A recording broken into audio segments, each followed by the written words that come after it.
যে আল্লাহর সাথে কানেক্টেড সে কখনো পথ হারায় না, সে সত্য পথ থেকে চ্যুত হয় না, সে আল্লাহর পথে থাকতে ভালোবাসে, সে আল্লাহর ইবাদতটাকে এনজয় করে, সে সততাকে উপভোগ করে, সে মানুষের জন্য কাজ করে আনন্দ পায়, নিজের সব কিছু বিলিয়ে দিতে সে সবচেয়ে বেশি আনন্দ পায়। যদি আনন্দ না পাওয়া যেত তাহলে দান করাটা সম্ভব ছিল না। ওসমান বিন আফফান, তার বিলিয়নস অফ ডলার সমমূল্যের সম্পদ ছিল, সবটাই আল্লাহর পথে দিয়ে দিলেন। কিভাবে? দানশীলতাকে যদি কেউ এনজয় না করে তাহলে এটা সম্ভব না, এটা সম্ভব না।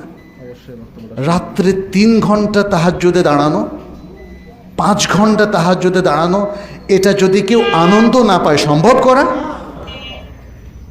মানুষ তো 2 রাকাত পড়ে আমরা দেখি যে দৌড় দেয়, ভাল লাগে না। ঘুরতে ফিরতে আড্ডা দিতে ভাল লাগে, সারা রাত নেটের মধ্যে পড়ে থাকতে ভালো লাগে, ব্রাউজিং করতে ভালো লাগে, অশ্লীল ছবি দেখতে ভালো লাগে। কিছু মানুষ মনে করে আচ্ছা এরা কেমনে এরকম থাকে, কোনো নাটক দেখে না, সিনেমা দেখে না, এদের জীবনে কি আনন্দ উল্লাস নাই? প্রিয় ভাইয়েরা, আনন্দ উল্লাস একটা আপেক্ষিক ব্যাপার। আল্লাহর সাথে কানেক্টেড থাকাটাই যার আনন্দ, সে অশ্লীল কাজে আনন্দ পায় না।